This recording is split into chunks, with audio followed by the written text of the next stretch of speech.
look at how tiny this light is. I mean, come on. It basically fits in the palm of my hand. But don't let the size fool you because this light is freaking bright. I get asked a lot about lighting, and well, in today's video, I'm taking you behind the scenes on how I created this image here. Now, this image is a little different from what you normally see from me in my bright and airy portfolio, but I had so much fun getting creative with this scene, and I'm gonna give you a full breakdown. This video is sponsored by Nanlite, and they were so kind to give me a couple of new pieces for me to test out and experiment with in the studio. I'm also going to share a tool with you that will instantly help you add more visual interest to your photos and something that you can get super creative with. Now, let me just firstly introduce you to the Nanlite Forza 60B, which is a bi-color monolight LED light and has an amazing color range of 2700 to 6500 Kelvin. Now, I primarily shoot at 5600 Kelvin, which mimics natural daylight, but because I wanted to go for something more moody in this image, I'm going to be shooting at 2700 Kelvin for those warmer tones. Now, this light is also portable, so you can run it off a battery adapter or plug it into your wall. So if you're heading out on location a lot, this becomes really handy. Now, the product that I wanted to shoot for this scene is the replica Jazz Club perfume, and I got this for Christmas. As soon as I saw it, I was like, I need to take a photo with this product. So I started to gather some inspo images of what a jazz club would look like, and I knew I wanted to go for something like moody and smoky. And the key to bringing this scene to life is all in the lighting. So I'm going to show you a very cool piece of gear that really brought this photo to life for me, but more on that in a minute. Now, before we get stuck into the behind the scenes, if you're someone who wants to enter the world of product photography and build a career in this incredible industry, make sure to go and check out my online course, Become a Brand Photographer, where I equip you with all the tools you need to build your photography skills and also run a profitable and sustainable photography business. There are more behind the scenes tutorials, Photoshop tutorials specific for product photography, my whole process on how to plan a shoot, along with heaps of business education to help you book consistent income as a photographer. So I'll leave a link to that in the description box below, and you can use the code YouTube for 10% off.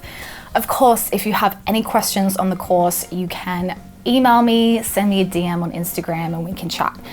But for now, let's get stuck into the behind the scenes. So the first thing we're going to do is style our scene. I've got my product here, replica perfume. Now, for our backdrop, we're using this kind of like red, moody vinyl backdrop from Club Backdrops. And then I've just got a large piece of acrylic that is going to give a really nice glassy reflection to the photo. Now, I've got some peach iced tea here that's going to be a substitute for whiskey because we're about making this affordable. Now, the first thing we're going to do is fill up the decanter with this and also our glass as well.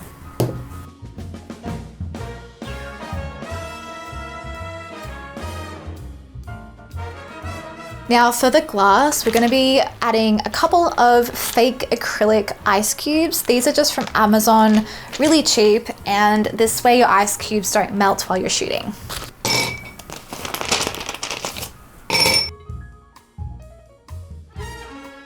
All right, now for the styling, I'm going to keep this pretty simple. Put that back on. And there is actually a little bit of dust on the decanter. I like that. It's been sitting on my shelf, and I kind of like the dusty vibe for this old jazz club mood that we're going for. Be facing it this way, just slightly on an angle there.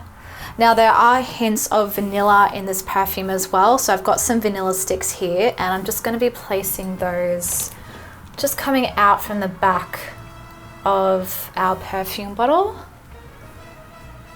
Put that there, move that a little bit there. All right, let's get to our lighting. Now, I'm gonna take photos as I add more lights to this scene so that you can see the difference that different lighting techniques will make. Now, our key light here is the Nanlite Forza 60B, And for the moment, I don't have any modifier on it. It's at 100% power and at 2700 Kelvin. So it's on a little bit of the warmer side. Now I've turned all my other lights off. My curtains are completely closed. There's no other light getting in. And I'm gonna take this first shot, just showing our Forza 60B as it is. Now you can see on the photo here, it doesn't complement the glassware, doesn't complement the perfume bottle that well, so we've got a little bit to go here. So I've got a Nanlite PavoTube on the right hand side here, and this is gonna give a really nice edge light to the right hand side of my scene and the right side of this glass. So I'm gonna switch that on, and this is also at 2700 Kelvin to match the Nanlite Forza 60B. So let's take that shot. So we've got a little bit more light on that glassware. It's still not where I want it to be though. So we have another Nanlite PavoTube here, and this is going to give a nice top down light to the decanter and a little bit of the perfume as well. So we're going to switch that on. And again, this is at 2700 Kelvin. And we're gonna take that shot. So this PavoTube here provides a really beautiful top-down light, which is hitting the top and edge of this decanter, and that kind of mimics a light that you would find in a bar. Now we can make this scene even better by using the Nanlite projection attachment. This is a very cool tool to use because you can cast different types of lighting effects and shadows onto your scene. So this acts as a gobo, which is a go-between object. So I'm gonna attach this first and then I'll show you what I mean. So when you have the projection attachment on, you just want to change your mount from the light to the projection attachment. So this is where the stand was originally, and now we're just going to place the projection mount on the stand itself. Now this is the device where you place your gobo. So this is what it looks like, and there are so many different patterns that you get with the kit. You also get this little book as well where you can store your gobos. Such a cool idea. Absolutely love it. So we're going to be using this one for this scene. I love how it's got that kind of design here.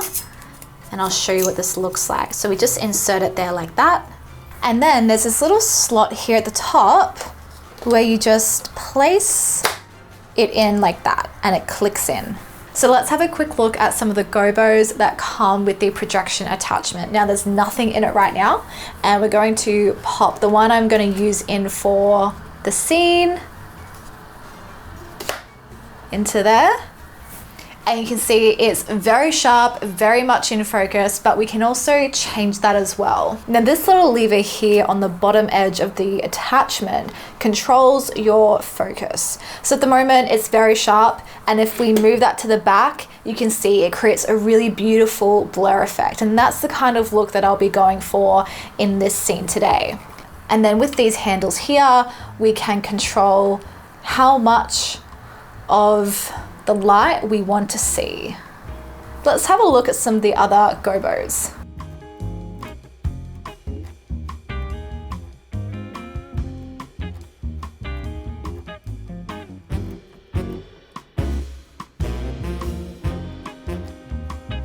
Now there's a couple of different window gobos in the kit as well. So if you want to create that, by the window kind of scene, these are perfect. And let's blur that out a little bit. There's also an effects mode on this light as well. So if you're doing video and motion, this is a really cool feature. So now that we have our projection attachment on, I'm gonna take the shot. Okay, now there's something else I wanna add into this scene. Now to give that more of a jazz vibe to this scene, I'm gonna be using some atmosphere spray.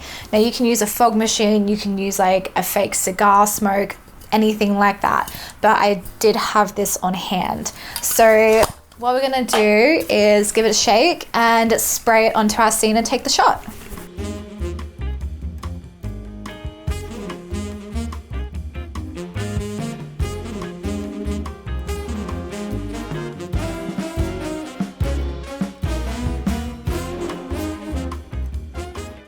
So let's have a quick look at the before and after of this shot. So this is before I did anything. This is a completely raw photo.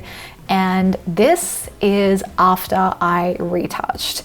So I've added in some sparkles. I've really amended that color to make it not seem so coppery red. I've really toned it down a little bit, made it a little bit more moody, added a vignette in, and I am actually really obsessed because this is so different for me and I had so much fun creating this image. So I hope you enjoyed that behind the scenes look into how to use a projection attachment. I'll leave links to the items down below in the description box. I think the projection attachment is such a cool way that you can introduce many more creative possibilities to your photos. Especially if you're in a creative rut and you need some inspo, using one of these will instantly add more visual interest. So if you have any questions on anything I've covered today, please let me know and leave them in the comments.